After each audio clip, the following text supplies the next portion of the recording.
Well, so I had been overweight since I was like around 9. Like, there's a moment where you're like, whoa, okay, I'm bigger than everyone else. So the first diet I can remember being on was in 4th grade, Slim Fast. She used to like Mm.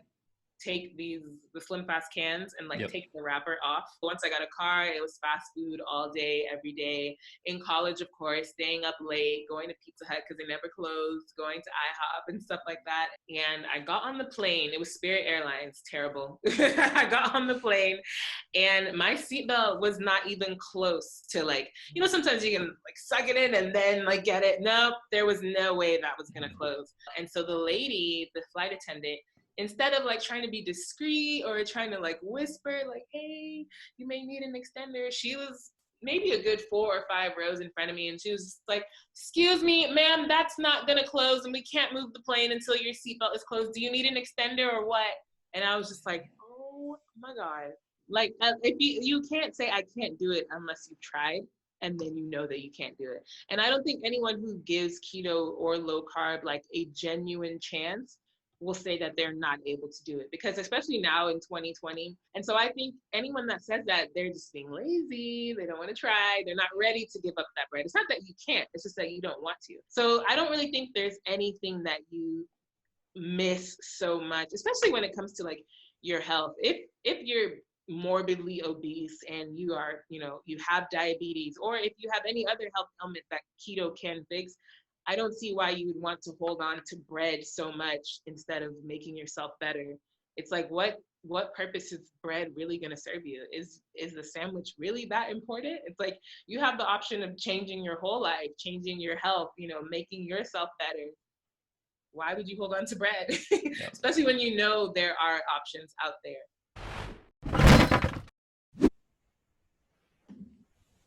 Good morning. Hi, good morning. How's it going? It's going well. How are you doing? I'm doing well. Thanks for taking the time this Saturday morning to hang out.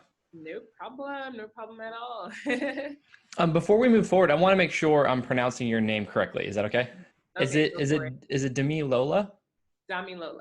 Damilola. It Yes. was a 50-50 chance, and I was back and forth. Yes, yes. I just go by Dami, but Damilola is cool. Dummy. Awesome. Well, yeah. How are you doing this weekend so far?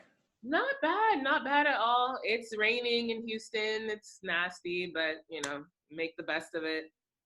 Not much to do. Every Texas is like pausing their Mm. reopening and pretty much going back down on lockdown. So not much to do as far as Saturday goes. You can go to the grocery store and that's about it. Yeah. So how's that experience been for you the last, what, 3.5 months or so now?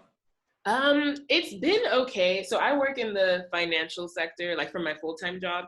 So I still had to come to work every day. They just like Okay. reduced the number of people that were coming to the office.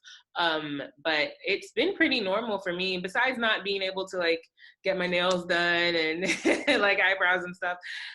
Everything else has been pretty the same. I was never much of a like going to bars or clubs or anything like that. So when they closed, I didn't feel anything. I was just like, well, the only place I go to is the grocery store. So Yeah. they're still open. So yeah. But it's been all right. It's just been quiet, And then seeing everyone home a lot more has been like, okay, we're running out of things to watch on Netflix and there's nothing else on Hulu. And so it's like, all right, guys, now what?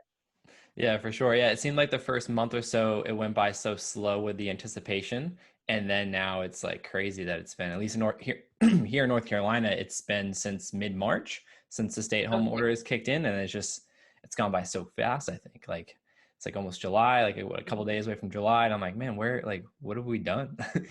Wow. North Carolina. So did y'all have the cases like really bad there or?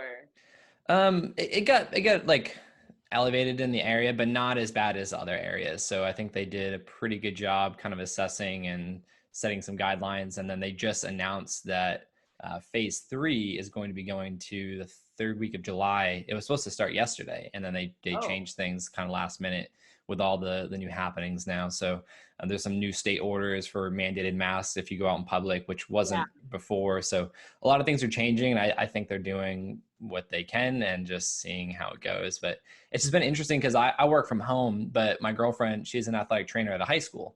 And so she being home, we're home together a lot more now, and we have a puppy, and like we're just it's just interesting to see like all the things we enjoy doing, or, like active things in public and with our friends are all kind of shut down to a degree. And even Yeah. hiking, like trails were closed off for a good while. So just kind of doing a lot of walking, try to not do so much, watching television, but trying to be proactive, but just kind of, Yeah, you run out again, of things to do. When the gym closed, I was just like, okay, it's over. I don't know what I'm gonna do now.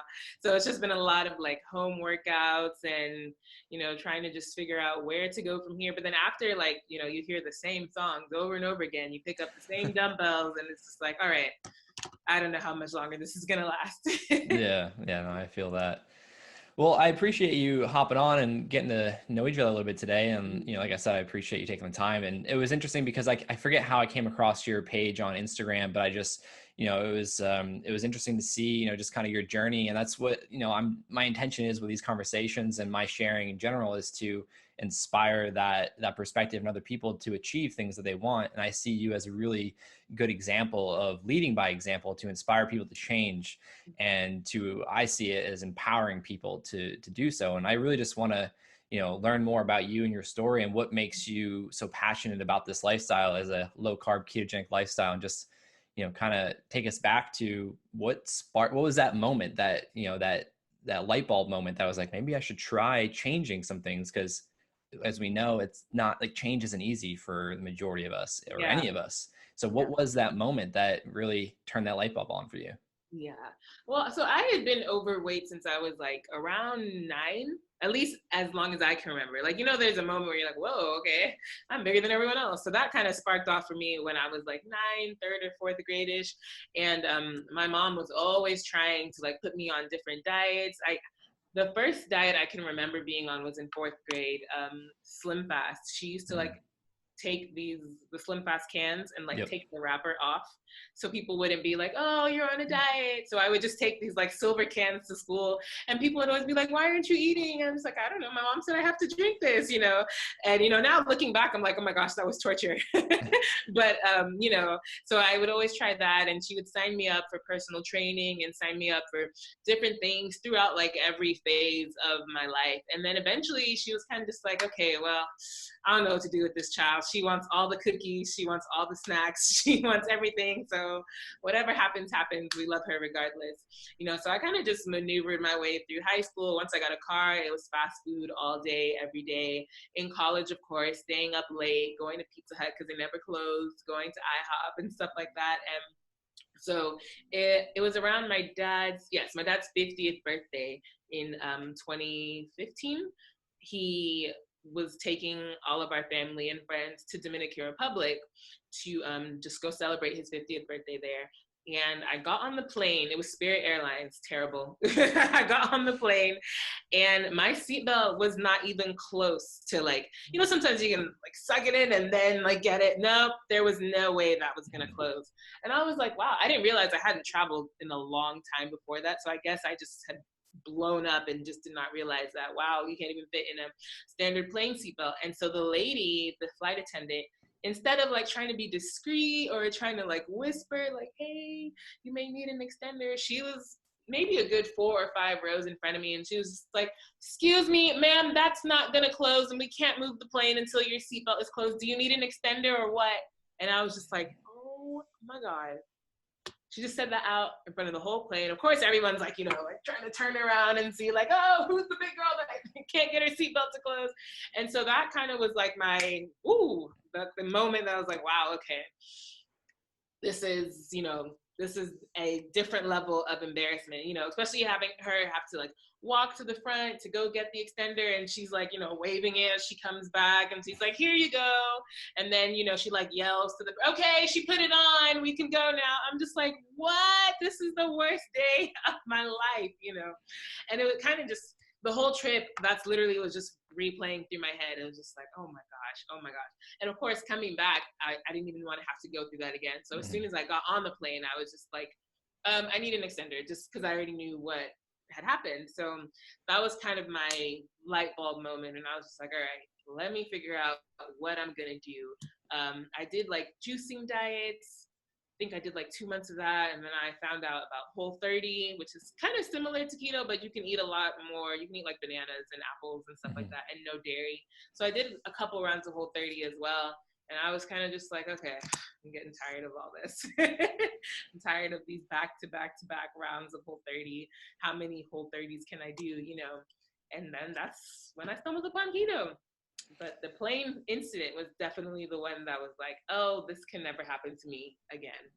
Yeah, no, it's interesting. Like I hear when you're talking that like you found out over time through that experience that maybe there was something you needed to change, and it was that moment that kind of, you know, brought clarity to it. And that's what I talk a lot about with people with their health in general, internal and external, is our baseline seems to drop as we get older and as the time goes on, that one day we have this moment where it's like, oh man, like, you know, maybe I'm tired of feeling sick or tired of being overweight or in pain or, you know, brain fog, whatever it is. And then that sparks that moment. And what I love about the little bit I've seen and got to know you thus far is you're sharing your journey authentically, but in a sense that allows people to have that moment to choose to change from inspiration rather than pain and suffering.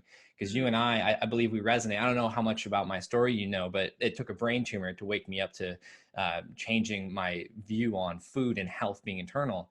And a lot of people have those moments that force them rather than, you know, inspire them to change. And you and I were at that moment where it was like a low, and we had this emotional trigger that was like, let's see what else we can do, that led us to finding our way to, you know, a low carb ketogenic lifestyle. And so I just love that you share those things, because, you know, I see that in both of us, as we want to share to allow people to make that choice without being forced, especially with pain and suffering. So I really appreciate you sharing that. And on that note, what stood out about keto, or like how did that moment come? Like you mentioned juicing. Like I'm just curious, like a lot of people think like, I just got to exercise more, the calories in, calories out. And then for some reason people, and I did this too, gravitate towards juicing. And for me, it was a documentary about juicing. And I was like, all right, let's try it. But what was it that led to Whole30 and then that eventually led to keto? Because a lot of people say, oh, that's super restrictive or radical. You know, I've had, you know, brain surgeons tell some of my clients that keto is radical, but cutting their head open isn't. But like, Oh, wow. yeah. And long story short, with his name's Miles, we got him seizure free for 6 months after 7 a day, avoiding a third brain surgery. Pretty phenomenal story. But a lot of people make up these excuses or their own opinions based on whatever it is, saying keto's extreme. What was it about keto that stood out to you that made sense, you know, coming from Whole30, that maybe this isn't extreme, maybe this is something that's appealing to me, because you've gotten phenomenal results? Yeah. So I guess like it was just a transition of me wanting more liberty or more freedom or more room to like experiment. So with juicing, it was kind of like, okay, I haven't chewed something in 2 weeks. I am literally just throwing all these vegetables and fruits into a juicer and drinking. And it was great. I lost a good amount of weight, because the highest weight I hit was like 360 pounds. And so with juicing, I lost like 30, 35 or so in like 2 months. I was like, oh, this is great, but I need to eat. You know, I would take breaks like a week off after doing 2 weeks of juicing, and then a week off and then 2 weeks. And I was like, no. So I found Whole30, which was good for the 3 rounds that I did it. But And that's 30 days around? yeah, Okay. yeah, 30 days each time. So with Whole30, they call it, you know, paleo. So they're not really focused on like low carb, because you can still eat potatoes, you can still eat You like said bananas. plantains and bananas and apples, pineapples, and boy, I ate a lot of those, you know. But you couldn't have dairy, and so I was tired of trying to use coconut milk and almond milk for every single thing, and then like cheese is a love of mine. So I was just like, okay, I can't have cheese, which is, it's okay. You can only eat so many tacos without cheese, or so many like quesadillas without cheese, or breakfast scrambles and stuff. So when I saw keto, I was like, okay, I kind of weighed my pros and cons between the difference. Like, so I'm going to lose my pineapples, my potatoes, and my apples, but I can have my cheese. So I'm, you know, doing like, well, do I want cheese or do I want pineapples? And I was like, well, let me just give it a try. And when I did try it, I was just like, I don't even miss the pineapples. I really don't. I'm okay with the few strawberries that I can have, you know. And I felt a lot better on keto anyways. I didn't realize how much advantage of like being able to eat potatoes I was taking, because on Whole30 you can have them. So I was like, well, I'm just gonna have potatoes for breakfast, potatoes for lunch, potatoes for dinner, And I was just like, well, on keto, they're saying, well, we're taking it down even further. So even though Whole30 said we can't have rice and bread, keto, you can't have rice or bread or potatoes. And I was like, well, so what am I gonna eat? But once I started, I realized this is not that bad.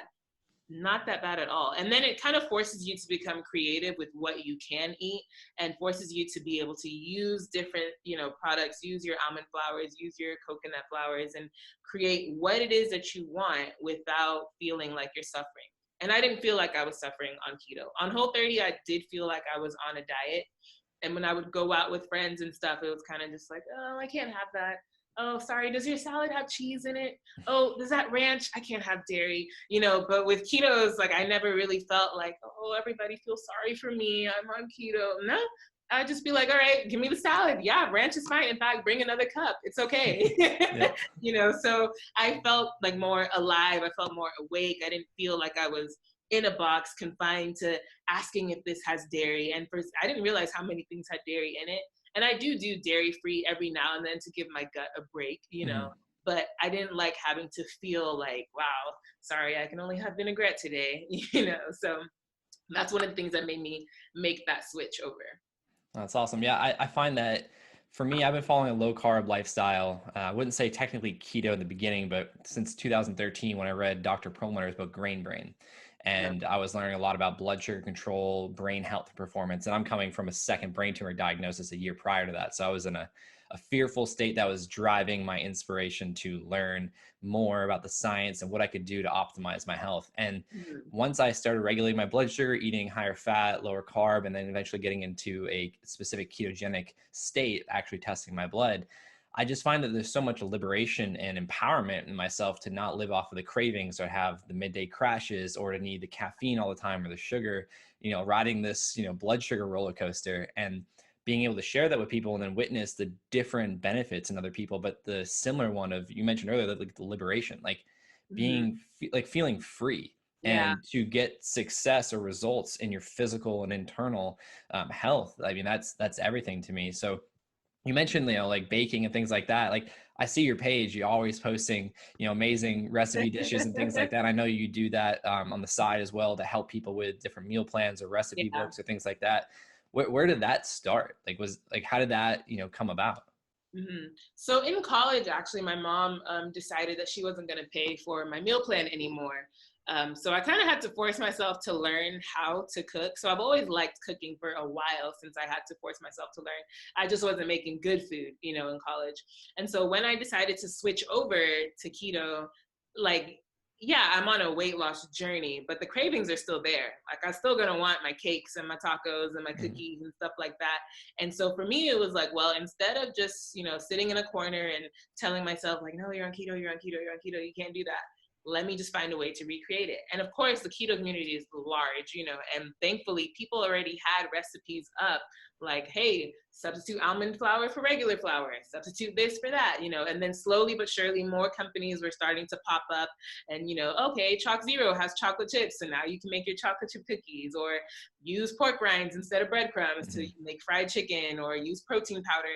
So the more I was able to kind of experiment and the more I was able to see that, okay, if I have a craving, I don't have to have an off-plan day or a cheat day, because the more of those I have, the harder it gets to bounce back.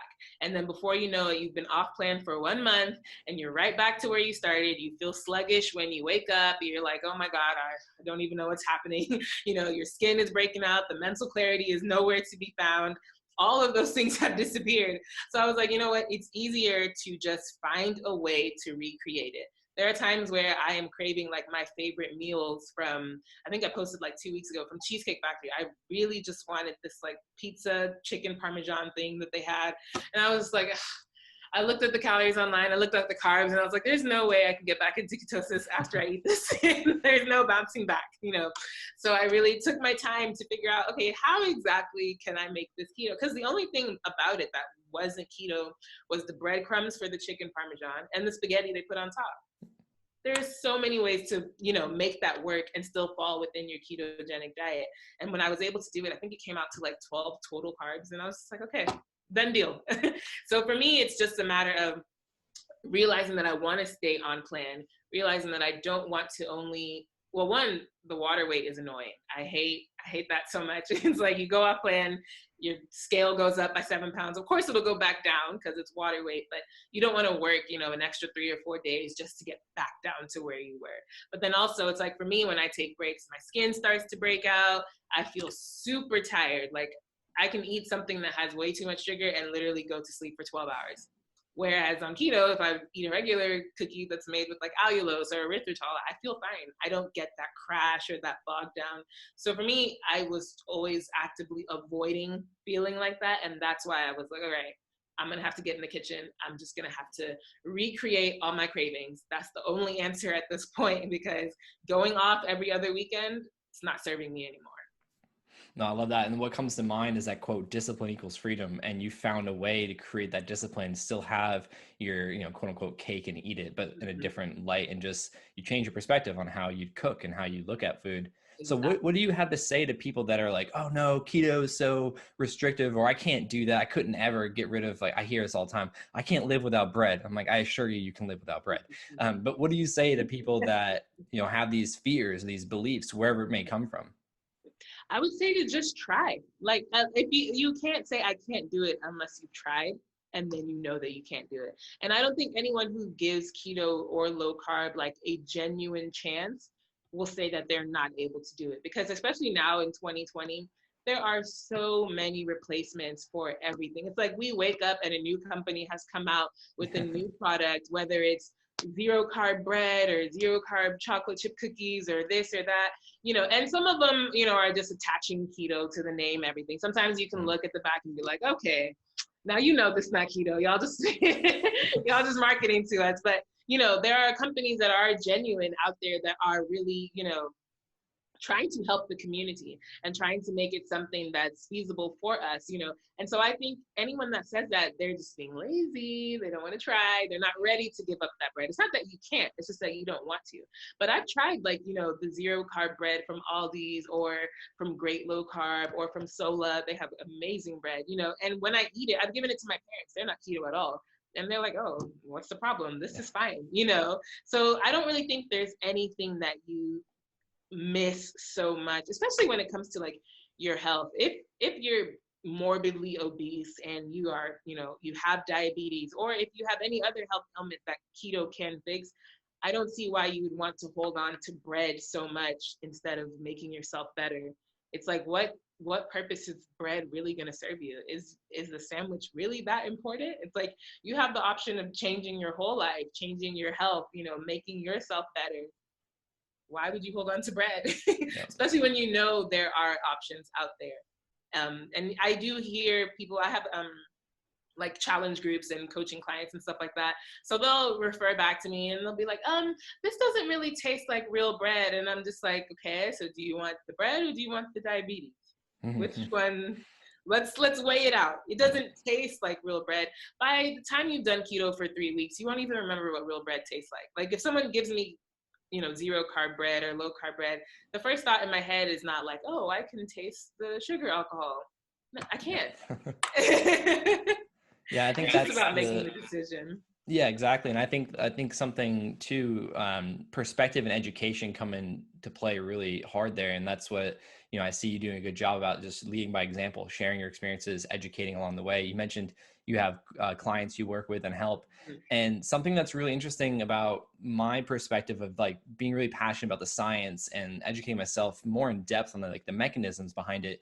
When people say these things, like you mentioned, if they give it an honest attempt, which includes educating themselves, which takes, overcoming the fear of, maybe hiding behind ignorance is bliss, or the fear of change, things like that. But once you learn that it's all about your blood sugar control, and once you get rid of these things for a certain amount of time, you'll have the liberation, the freedom to not crave them. And Dr. Eric Westman out here at Duke University, he mentions, he has like a funny way of expressing this, but it's like if you give up the sugars, even fruit, for some time at the beginning of your journey for 3 days or so, you're not going to crave them because your blood sugar is going to start balancing, especially if you're having the fats and the fibers.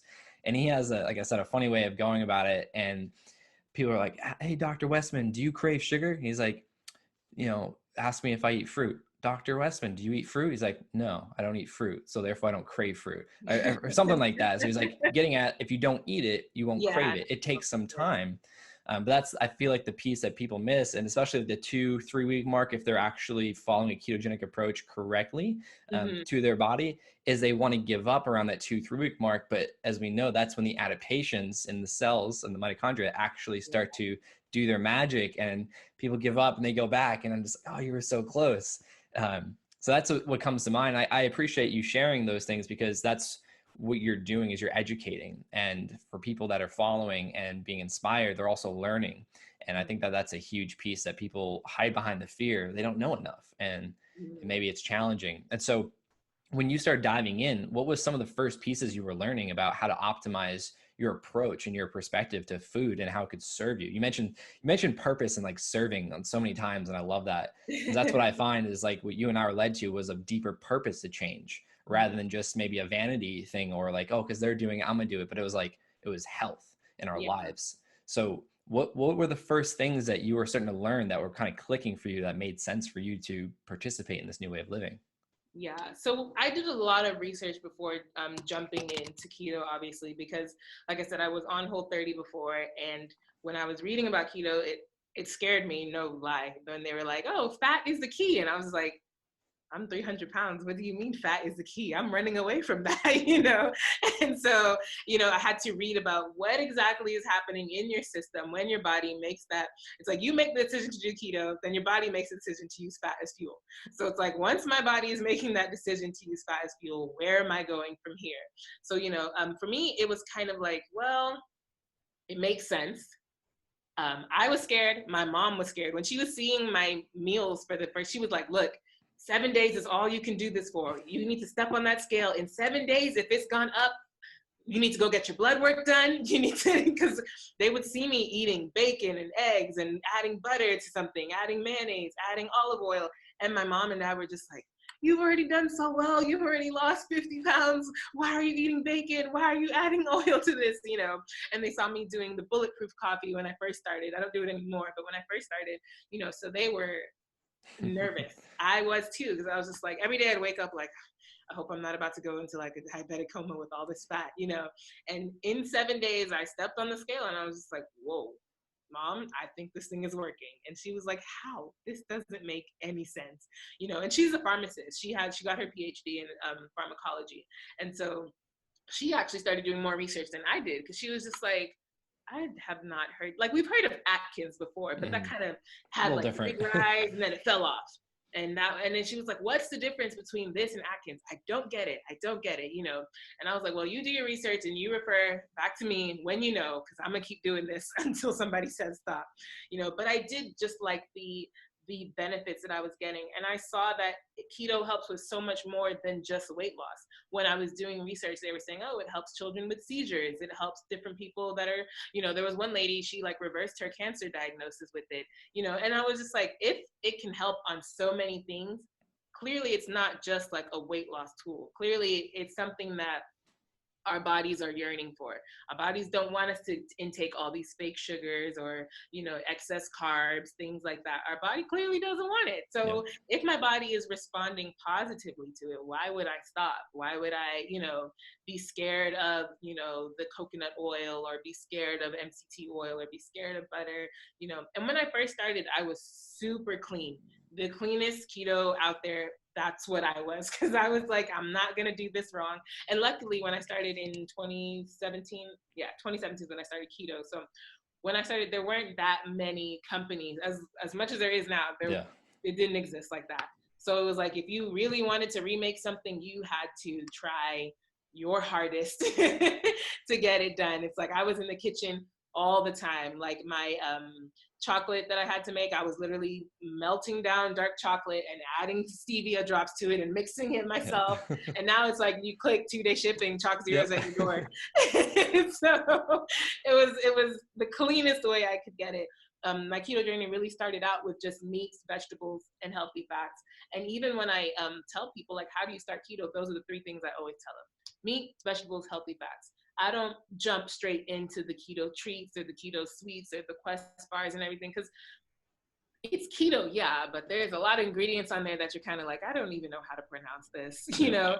And when I learned about the keto diet, what I was told was that we're trying to stay away from those things.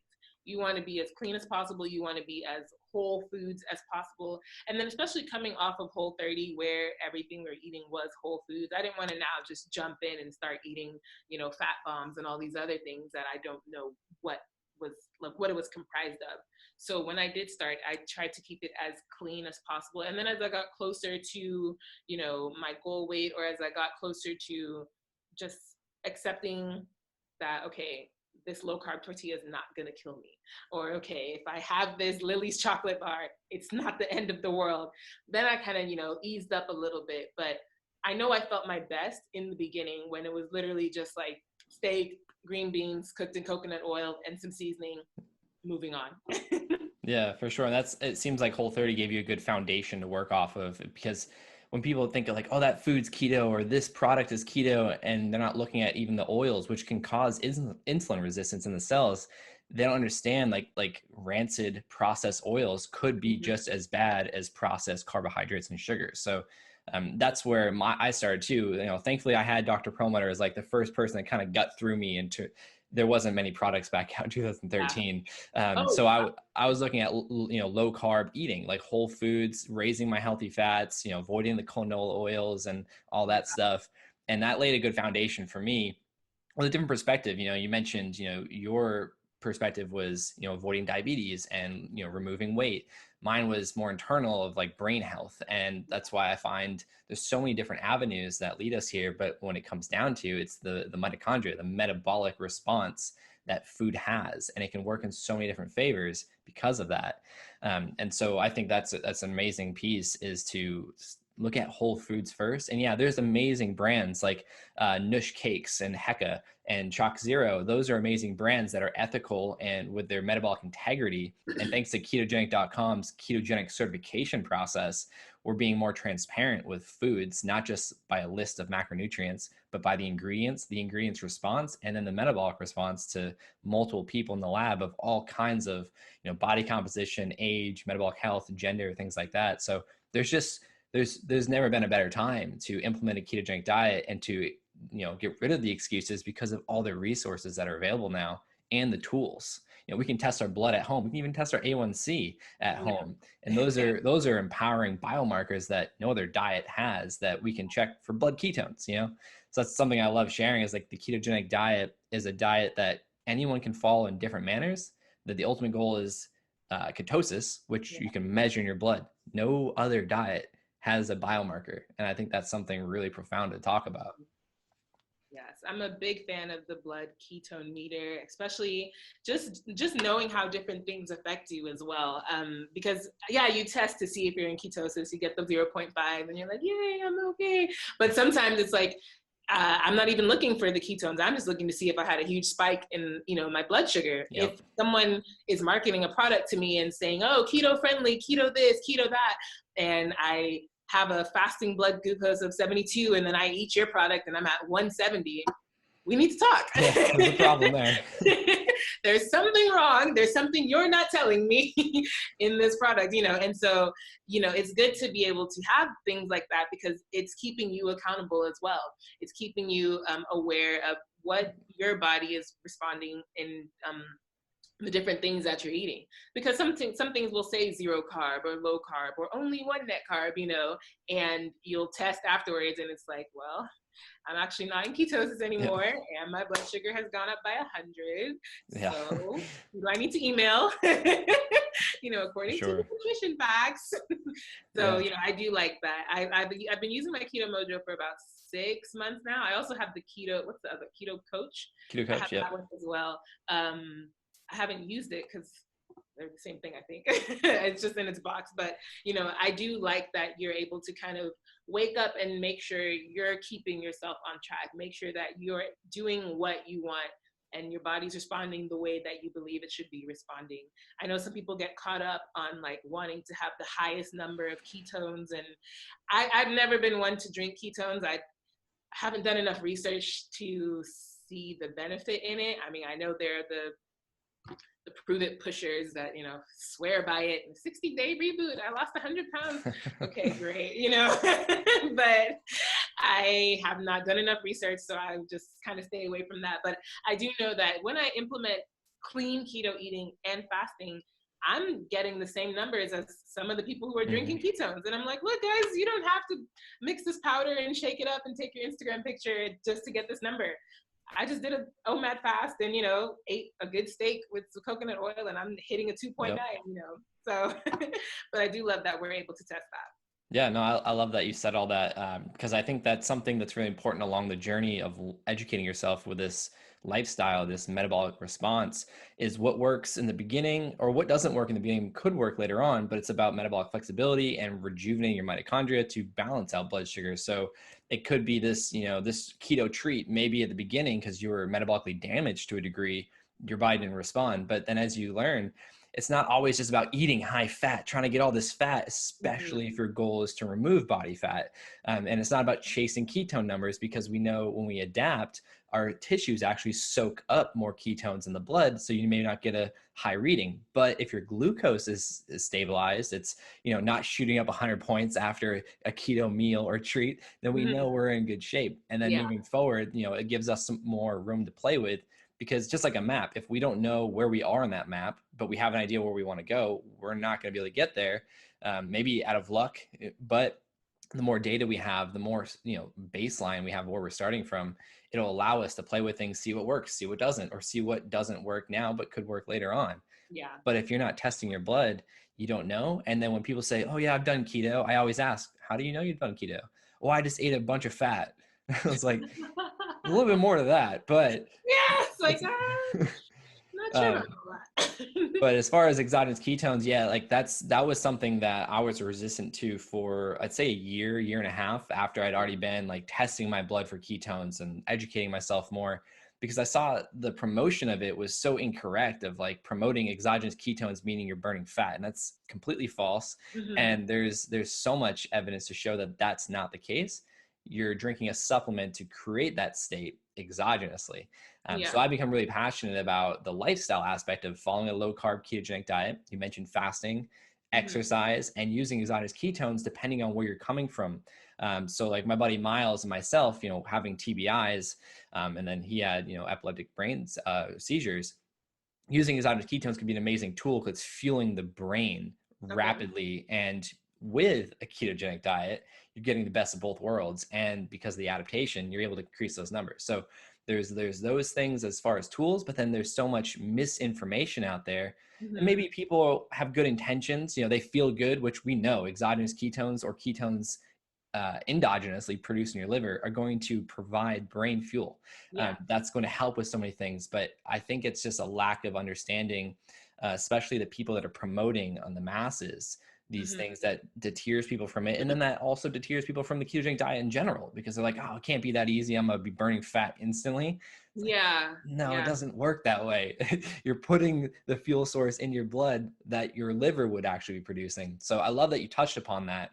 That's a big passion of mine. Clearly I just ranted a little bit, but I just love educating on, you know, low carb, ketogenic eating, fasting, exercise, and exogenous ketones, depending on your goal and how you respond. And then, so I just love that you touched on that. And so if you ever want to chat more about exogenous ketones on the side, I can share some resources with you and some things like that. I've heard different aspects of it. There are some people I'm close to in the keto community who attempted extended fasting recently, I think in the last week, using exogenous ketones, not a particular brand or anything. They weren't, you know, pushing anything, but they were just like, let me just try it out, you know. And some of them were like, well, it did help me fast longer. I did hit my 72-hour mark.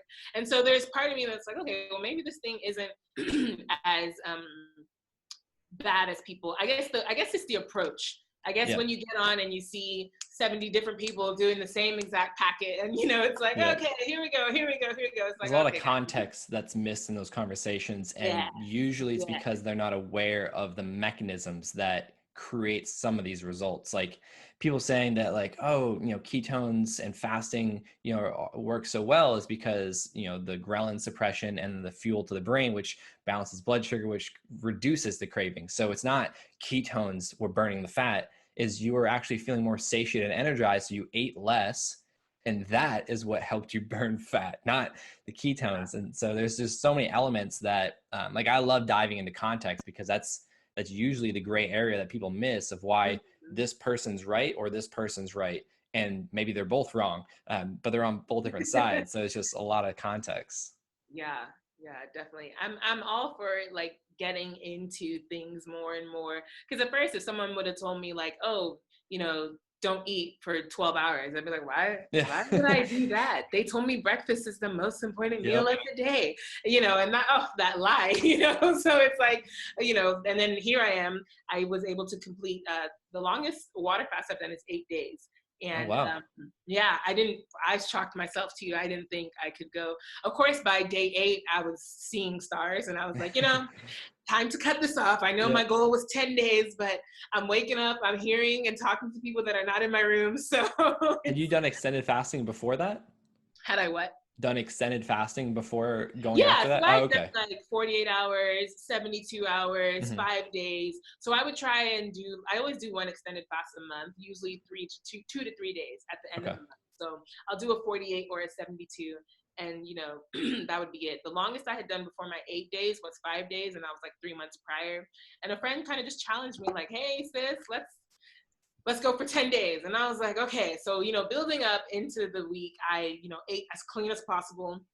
Wasn't doing any of the keto treats, wasn't allowing any triggers for any kind of sweet cravings or anything like that. Kept it super clean, kept my fats as clean as possible, not making any leniency, like, well, I'll just use a little bit of this vegetable. Nope, nothing. Like the cleanest, strictest keto.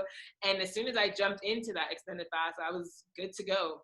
Day 1, day 2, day 3, I was pushing.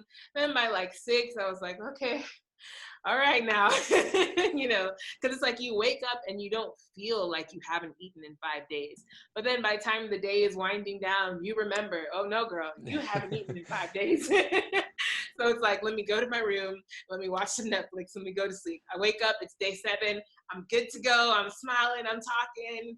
Then it's like 3 o'clock, it's like, wait, I haven't eaten in 7 days. So that was my first like really long extended fast. And I didn't use any exogenous ketones or anything like that. I just made sure leading up to it, I was as clean and as strict as possible. Yeah. Even down to the sugar alcohols, I was just using the ones I knew, because there are some that I never heard of before 2019, like allulose. Like when I started keto, allulose was not a thing. Maybe it was somewhere else, but it wasn't where I was. So it was like here, when I started keto, it was like, you can use stevia. Yes, there's a terrible aftertaste, but it's okay. And then like 6 months later, like now you can use erythritol. Okay, here's some monk fruit. Okay, now we have something called allulose. So it's like every week, it's like something new, something new. So when I knew I was going into that 8-day, well, it's supposed to be 10-day fast, I kept it clean. Stevia only. And even then I wasn't even using that much of it, because I know sometimes when I do eat that sweet thing, my brain is kind of like, okay, so what is she giving us next? What else, how far can we push it? So that really helped me. But I do want to take on another extended fast, maybe around August or so. And so when I was talking to different people who do use the exogenous ketones, they were telling me of the benefits that, it provided them during their extended fast. But of course, these people have already been, fat adapted. It's not someone just jumping into like, oh, I'm going to try a fast out of nowhere and hopefully these ketones push me for 10 days. No, they've been doing what they need to do. They've been building on it slowly. They have ketones in their body already. I always tell my clients, like, when they do want to start, they're like, oh, I saw that you could buy this, 10-day packet and it'll get you into ketosis. And I'm just like, maybe you should wait. Let's get in naturally. Let's do this. Let's get a good thing going, and then we can try and do the other part. So yeah, you mentioned fat adaptation, and doing the work. You were eating clean as you possibly could, doing the work to create that positive experience you had, and that's everything. I see a lot of people promoting, the ketones and the fasting packets that they have, and but they don't follow the lifestyle forward. And I've had people that have come to work with me that have been like, hey man, I went and tried this and it said it was supposed to do this and it didn't. Why? And I was like, what did you eat leading up to it? Could have been whatever they were normally doing. It's like, well, because you just shocked your metabolism, aka your brain and your mitochondria to a degree that it freaked out. And because you're providing it with these things, it didn't really compensate the detrimental effects of your body not knowing what to do. So being fat adapted, doing the work, that discipline gives you the freedom to mess with things moving forward. And a question I had about your 8-day fast, you said you did a water fast. Did you also supplement with sodium or anything like that? Yes. So I did have sodium. I did take some potassium and magnesium, I think, on 2 of the 3 days, just because when I was like walking, I could feel like my hamstrings trying to seize up on me. So I was like, okay, time for some electrolytes. But I didn't want to do the whole like Go Ultima or Key Nutrients. I don't even think those existed when I did my water fast. So never mind. I didn't want to do anything that would kind of make my brain think it's time to eat. Or kind of spark hunger because some of these things have sucralose or anything that kind of triggers like, okay, well, she just gave us this sweet drink, so maybe some food is coming. And it's like, no, actually 5 more days. So I did just straight sodium, pink salt. And then the potassium and magnesium was in the form of pills or capsules. And I did that on 3 days. So I did supplement with electrolytes. Awesome. Sodium was every day. But when I did feel like, oh, I put on my shirt and my hand almost got stuck, I was like, all right, time to get that magnesium and potassium in because I don't want to be walking around like this just because I'm on a water fast. So yeah, I did supplement. Awesome. Yeah, that's one of my most important beginning pieces with the understanding the perspective shift when I work with clients or when I'm educating in any sense is understanding electrolytes. And when you reduce your carbohydrates and your insulin levels drop, that allows the kidneys to excrete water. And with that comes sodium mostly. And so if you're not adding that in, that's when you're going to start getting detrimental effects and where people usually give up because they say, oh, keto doesn't work for me. And it's like, well, what did you do or not do? Yeah. Like it's amazing how quickly I've had clients' headaches go away by just saying, hey, just take a half a teaspoon of salt and some water and just shoot it real quick. And they're like, oh, I feel so much better. It's like, because they're electrical signaling molecules for your brain and muscles. And if you don't have them, you're going to feel like garbage. So I'm glad to hear that you're a big proponent of electrolytes and using that, because some people say, oh, the fasting police, well, you didn't do it right because you did this and that. And it's like, what's the goal? What's the goal? What is the goal? So I think that's huge because there's no right or wrong. There just is, what do you want? And what is the way that's going to best work for you and your body to get there? And unless you're experimenting, you're collecting data, you're not going to know. Just because so-and-so on their Instagram or Facebook or whatever said this is the way and this study proves this. Well, this study didn't involve you. And usually it's on mice. So, I think mice are a little different than human beings. So we learn a lot, but, I think the N equals 1 experiment, I think that's the way to go. And for you, being a coach and a mentor, leading by example, but in helping people that are new, it provides so much more clarity. And in my mind, what we do in these conversations creates a ripple effect because people are going to hear different verbiage or different perspectives or context that was left out of their conversation on social media somewhere, and it'll allow them the inspiration to try something, do it correctly. Like you mentioned, just eat whole food, add in the salt, don't be afraid of fat and sodium, and see how it goes. Give it some time. Yeah. And people are definitely afraid of sodium because we've been told so many things, so many lies, like, growing up, like, don't eat too much salt, don't eat too much fat. So it's like, when you're hearing like, no, actually add the salt to your food, add the fat to your food. It's like, are you sure? Are you sure I need to do that? Are you sure it's not excessive? And I'm just like, no, trust me. I'd much rather you add the salt to your steak than, trying to eat the salt later because your head is pounding, So it's like, you have to kind of brace them. Let them know about the keto flu, let them know that these things can and will happen. But people, like you said, people are so quick to give up. And when I see that, a little headache is all that's going to make you drop the whole diet, I'm kind of like, okay, well, how serious were you going into this? If I'm telling you that, like you said, just drink a little salt water, it'll go away. And you're like, no, it's okay. I don't think it's for me. I'm just like, what? I just gave you the answer. Like, it is for you. You just have to push yourself a little bit more, and you've seen people push themselves to do more than something like a keto diet. So it really is just about discipline. It's really about sitting yourself down and talking to yourself like, hey, how badly do I want this? For me, it was kind of like, and I recently got married and I told my husband, like, I don't want overweight kids. and he's like, well, you have to let them do what they want. I'm like, yeah, they can do what they want to an extent, but if I've already gain this knowledge, I'm already in a community where I've seen it have so many positive effects for so many people. Why would I now like have kids and be like, eat the rice, eat the bread, eat the potatoes, we'll deal with it when you're 18? No. If you don't raise them eating those kinds of things, then they're not going to feel like they're missing anything. Yeah, when they go to a birthday party, yeah, sure, eat your cake, do whatever, but just know when you come back home, you're not finding little Debbie snacks in the pantry. You're not going to have the variety pack of Frito-Lays and, Cinnamon Toast Crunch and all that stuff. I'm not going to deprive them of food, but if I know that food plays such a big role in overall health, and that no matter how many miles you can run, if you're coming home and eating, sugar and processed foods and rice and bread and something like that every single day, there's still things going on within your body. You could be the skinniest person ever and still have your insides deteriorated completely. So for me, it's like, it's a generational thing now. I'm going to let being the morbid obese or the diabetes, it's going to stop with me because I found my purpose. I found what works for me. So why wouldn't I pass that on to my kids, I love that. That's exactly, the route I'm taking is just leading by example. I can't say that enough, being that inspiration, new perspective, and you having children in the picture, like being that role model and not allowing them to suffer. Cause that's what people, they're like, oh, why can't you just live, live your life, or keto isn't for me. And it's like, it's a metabolic state that has been shown to improve anyone's health. It's just a matter of what you're doing and if it's actually creating that state. But you can't say having ketones in your blood is bad for anyone because that has yet to be seen. So I just love that that's what your purpose is to lead by example and to, continue generations after yourself. And something that's interesting you mentioned is, the fear around salt or fat and like the conditioning that comes with our past and our generations before us that's passed down in society. And that's why I feel like there's a lot of pushback for a ketogenic low carb lifestyle is because of the fear conditioning attached to ignorance. And so what was it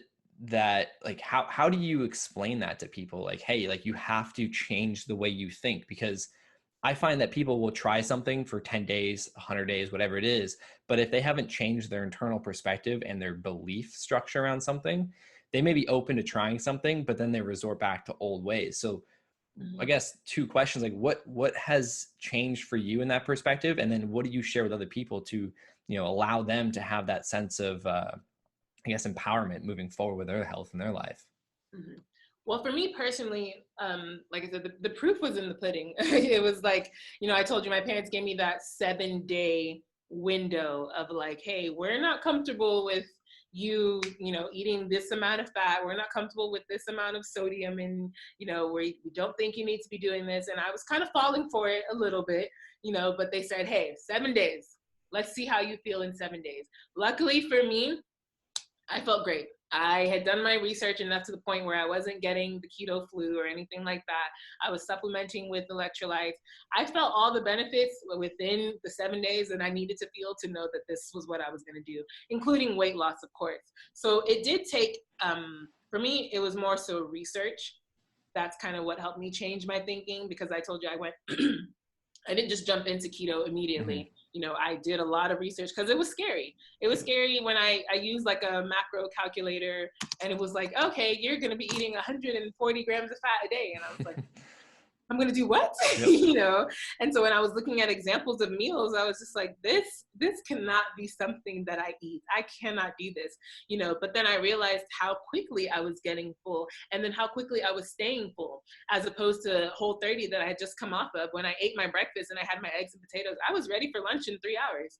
On keto, when I had my eggs and bacon and bulletproof coffee, I didn't eat again until the evening.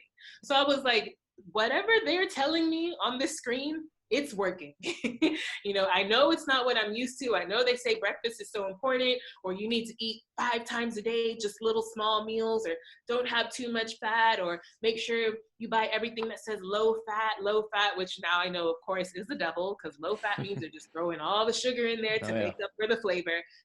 Staying away from that. So it was more so just like seeing was believing for me. It's like every week I was trying something new.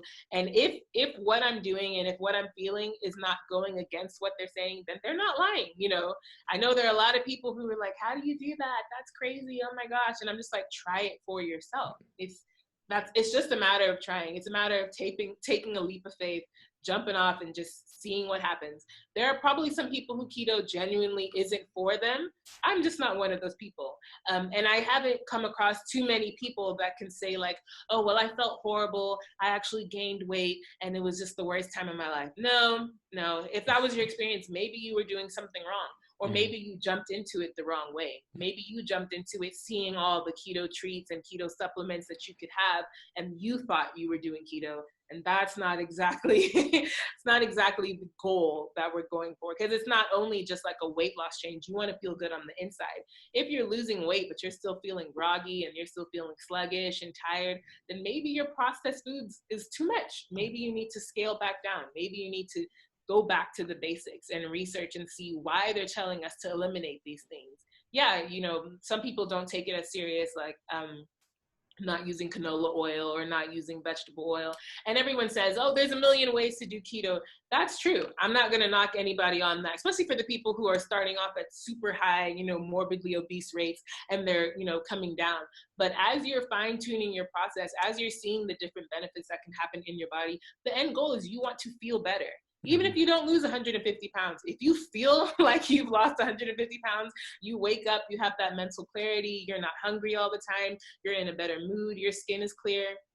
What other proof do you need? That's how I saw. That's how I saw it. There was a second question, but I forgot it already. Oh, you kind of answered. It's just, you know, how do you share that with other people that are maybe afraid, you know, but I think you just said it, you know, it's in the proof, you know, the proof's in your experience, and that's what you share. And that's same thing I share. And I find why I want to talk to more people like yourself that have a different perspective that led them to the ketogenic lifestyle, is because for me, it wasn't a weight loss journey. And I saw, you know, physical benefits taking place, but for me, it was an internal health struggle. Yeah. And I find that because we can't see our brain, that we often miss the fact that we can, you know, affect it positively or negatively. And for me, I learned that the hard way. And so for you sharing, you know, with your experience, I think that's, you know, both of us sharing our experiences is what's going to take for other people to look past, you know, the facade that could be negative or positive, but really dive into like, why is this working? How is this working? How can I apply it for myself to try and see if it genuinely works or not? Because like you said, I'd argue 9 out of 10 people are going to get a great experience from properly, you know, attempting to implement this lifestyle. Mm-hmm. And so I'm just really curious now, like where are you, you know, looking moving forward? Like, what are you excited about, or what are you personally working on? Is there any projects? I know you mentioned you do some coaching and some recipes and things like that. Like, what are you really passionate about moving forward with this this lifestyle or anything else? Yeah, so I do. I just started doing like monthly challenges because, and my challenges are more so towards people who have already tried or attempted keto, or maybe they feel like they've stalled in their weight loss, or they just want to see different things that are available. Because, you know, there's so many different aspects of keto. You'll hear people say like, oh, I could never do carnivore. And I was one of those people. I was like, nope, I need to have my broccoli. I need to have my green beans. And then somebody was like, just try. And I did carnivore for, I think my first attempt at carnivore, I did it for 5 days. The results were amazing. I was just like, wow. First of all, I didn't think I could get through it, but I did, you know. And so the challenges that I do, they're broken up into like a calendar, and it's like, all right, for these 3 days, we're gonna attempt carnivore. For these 3 days, we're gonna attempt vegetarian keto. All right, for this week, we're gonna keep our total carbs to 20, because, you know, people like to play around and be like, well, this product has 700 total carbs, but only 1 net, so I'm still gonna eat it. So, you know, so I'm really into kind of just creating these calendars and opening the challenges up. We're all in a Facebook group. We all share our woes and our struggles together. Like, okay, carnivore is not for me, or I hate eggs, or I could never be a vegetarian, but at least we tried. Mm-hmm. And that's what the whole challenge is about, trying and understanding that there are different ways to do keto. There are people that are vegetarian and they're still keto, people that are vegan, people that don't eat vegetables ever and they are straight carnivore. There are people who only eat beef and that's it. People who don't eat pork, you know, people who eat eggs only. So I like to kind of just experiment with different methods of keto and low carb diets. And I open the challenges up for people. I also do coaching, like I said.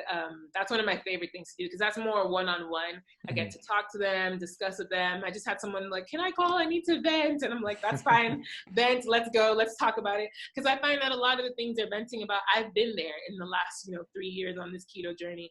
I've been where you were. I've been invited to a party and I'm like, no, I don't want to go because I don't want to have to order a salad again.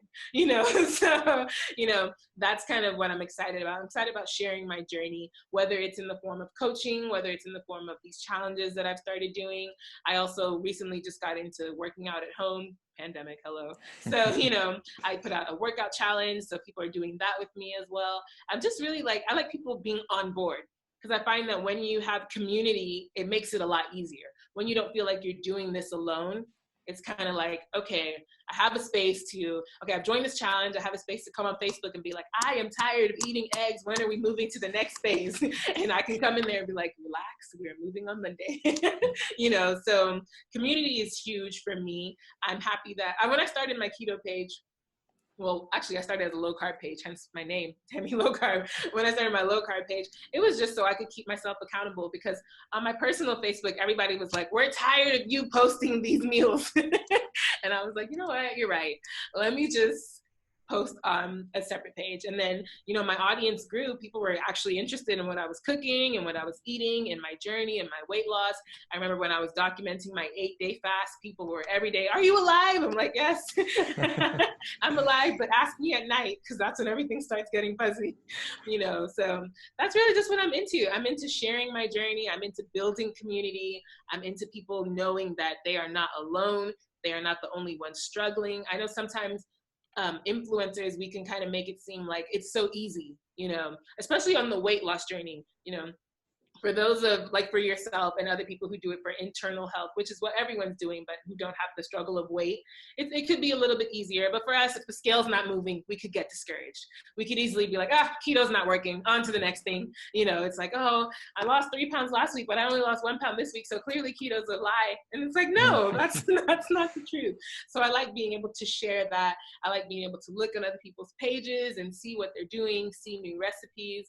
And so that's what I'm excited about. I'm excited about the community growing. I'm excited about having people join my journey, having people hold me accountable. I have people who I've never met before that will pop in and be like, I haven't seen you post a meal in 3 days. What's going on? What are you eating? How many cookies did you have? And I enjoy it. I'm kind of feisty on Instagram a lot of the times because that's just my personality. Some people are like, you're so mean. I'm like, no, I'm not mean. You're just too sensitive. I just like being myself. Yeah, no, that's great. I appreciate you sharing that. And I just really appreciate you taking the time to chat. And I appreciate all you do. And I'm looking forward to sharing this conversation and just seeing how we can help other people. And, you mentioned community. And I think that's a very integral piece of health that people often overlook. And I myself, when I got into this lifestyle, I was very, I'd say, shy or fearful of sharing because I wasn't learning enough, but I was getting a lot of results. And to find a community that was so supportive. I mean, the ketogenic community is nothing but supportive, and a lot of people have similar businesses, but there's no competition. It's just, how can I help you? How can I share? And how can we share these different perspectives? Because ultimately we want people to live their best life. So I really appreciate you sharing and for coming and hanging out for me for a little bit. Definitely. It was a good time. Thank you for allowing me to share my story and my journey and just what I love about keto, because I definitely do love it. And it's definitely the way moving forward. Even if not keto, at least low carb. I always tell people, maybe I'm not going to be keto forever, but bread and rice is not making it back into my household anytime soon. Yeah, I see a lot of the conversation moving towards keto as a tool. Metabolic flexibility is the ultimate goal that we want. Whole food base. It depends on your blood work, how your metabolism responds. So, keto I thought was going to be forever for me. And now I'm learning it's okay to have sweet potato or some berries or things like that, or eat over X amount of carbs a day because I'm exercising, my body mass, my metabolic response, it allows that. But if I see things changing, especially as I get older, then we're going to have to audit some decisions. So yeah. Well, awesome. Well, again, thank you so much. I hope you have a great rest of your weekend, and I look forward to staying in touch. And if there's anything I can do to support you, let me know. Yeah. Thank you so much, Josh. I had a good time. You have a good weekend as well. Stay safe. Mask up. Yeah, thanks. Yeah, and when this does come out, I'll share it with you. I Mhm. haven't launched my podcast yet, so I'm getting ready to do that. But I've just been trying to record as much as I can, so that way I Yeah. have a good media bank ready to stay consistent when I do launch and then keep up with it. So yeah, I'm not sure when this will be out yet, but I'll definitely keep you posted, and then Yeah. we'll create some graphics or things like that, and you can get a copy of the file as well, so you can have and share if you'd like, and just have for your own personal interests. That's awesome. I love what you're doing. I love it. I'm a huge podcast listener, so I'm all for it. I am all for it. I'm excited. I can't wait till you launch. I know it's going to be great. Can't wait to hear all the different people that you interview and learn more about everything. Like I'll chat with you offline about the exogenous ketones because Yep. I'm curious, especially for someone who's, used it before. Yeah, yeah. Yeah. So are you familiar with Dr. Ryan Lowry? Lowry. Yes, wait, is that the same person? Ketogenic.com. He wrote, him and Dr. Jacob Wilson wrote the Ketogenic Bible, Okay, but yeah. they I know. also run ketogenic.com. So I've become friends with him over the years and learned a lot from him, and went through his ketogenic.com's keto mastery course, which is super in depth. Like if you want to learn anything more in depth behind keto, Mhm, and the science and the research, I would definitely recommend that course. But they have mhm. a whole module with probably 10 plus hours dedicated to exogenous ketones for Oh, therapy, wow. for weight loss, and like the mechanisms behind why it is more than just what people promote online. Mhm. But it's just context. But yeah, so I mean, if you've read Ketogenic Bible, then, or if you haven't, I would definitely recommend, I think it's chapter 4. They Okay. talk about exogenous ketones, that whole chapter, and the ins and the outs, why different brands are, how to word it. So there's a bioidentical version of exogenous ketones. So what our liver makes, it's called Yeah. RBHB. There's Prove It, who make, and unfortunately with their business model, they get a ton of negativity, and I definitely understand why. But Yeah. again, unfortunately, they're the only company with that bioidentical form of exogenous Really? ketones because of patents and different things. They're also the ones that brought it to the market. Before that, Dr. Dom D'Agostino and NASA and other organizations were looking at it therapeutically behind the scenes. And so Mhm. Prove It in 2015-16 brought it to market. Now other brands use a form called racemic salt. They don't educate on this, and this is why, because it's 50 or less percent RBHB, and then the other portion is LBHB. So it's the synthetic form, if you will. And actually, Oh, LBHB can resynthesize back into fatty acids, which is the opposite of what we want. yeah. But the form we want is the R, and so it's just so unfortunate that the business model is the way it is, because thousands, literally thousands of people are promoters Yeah. profiting off of ignorance. And it just, for me and for you being passionate about the work and the ketogenic diet and lifestyle, it pushes a lot of people away, and it makes sense. But yeah, I definitely check out the ketogenic Bible. But Mhm. also, if you have any specific questions you want to pile up from other people yourself, just shoot Mhm. them over to me, and then I can do my best explaining kind of like the science behind it, but also Yeah. give you resources to look at for yourself as well. Yeah. Because I have a couple samples of different exogenous ketones that were sent to me, but none of them had R or L before it. They just put BHB. So now I'm confused. Like, what brand did I get?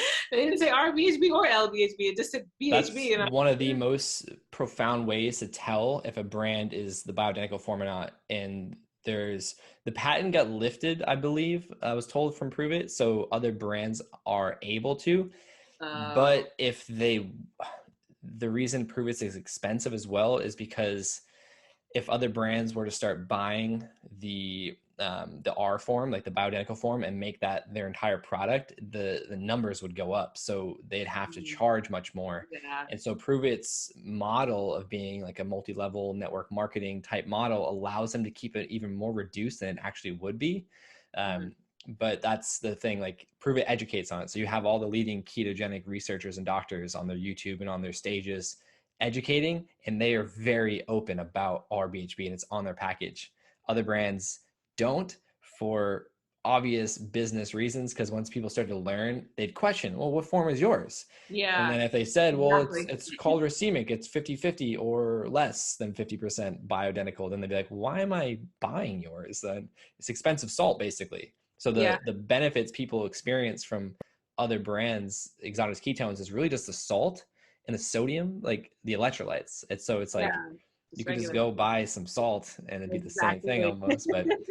But yeah, I'm definitely happy to share more resources and just have more conversation, offline. Yeah. So just anytime, just shoot that over to me. And I've created videos as well, but also Prove It's YouTube channel is a great place to look at. It's Prove It Keto 101. And they do a lot of 2 to 4 minute research-based videos educating on the bioidentical form, the therapy or therapeutic use, why it doesn't create fat loss, but it aids in fat loss, things Mhm. like that. So you can get a good Okay. perspective there. I might check it out then, because I know the perception is bad, but I know there's more to it, and I know there are people who are like, no, trust me, just research, and I'm like, when I Yeah. have time, I will. So I And definitely will. I have scans too. Are you familiar with Dr. Daniel Amen and spectimage? No. So Dr. Amen, not much to do with the keto community, but he does advocate for a low carb, whole food way of eating. He Okay. does what's called SPECT imaging. So like an MRI looks like the surface of your brain. SPECT looks internal at blood flow and activity. And so he does a lot of CTE research. And Dr. Lowry and I went to Daniel Amen's clinic last year because we wanted to see what our brains, how they were functioning and performing Yeah. without exogenous ketones and following a ketogenic diet. But then under exogenous ketones. And so for me, I don't feel any difference with exogenous ketones. Some people are like, oh, I feel crazy. I feel good. I don't feel anything. But the scan showed I was able to focus better. My ADHD testing scores improved, and they could Oh, see it okay. in the video or on the scans with blood flow returning to certain areas, increasing activity or decreasing activity in certain places. And so Ryan and I vlogged our trip, and we have all that research being explained to us with the scans, and they were surprised because they're like, we're not going to see any changes because SPECT looks at like long-term states or Mhm. traits, not states. That's their thing. It's like traits over state, meaning in the moment. And we were able to disprove that. So Ryan and I were actually the first ones to do any ketogenic research under SPECT imaging, which is cool. So we have those videos to share as well. So there's so many things, and that's where I'm passionate about sharing. It's like Yeah. the lifestyle and tools are great, but you can't just do exogenous ketones and go eat beer and pizza and cake Yeah. and then wonder why people aren't getting results. That's the key. Yeah. But yeah, so I appreciate you taking the time to hang out and getting to know more about you, and really excited to share. And like I said, just stay in touch, and if there's Yeah, anything I can do definitely. to help support you along the way, just let me know. All right. Thank you so much, Josh. I enjoyed it. Had a good time. All right, thanks. Well, have a good day, and I'll talk to you You soon. too. All right. All Bye-bye. right, bye.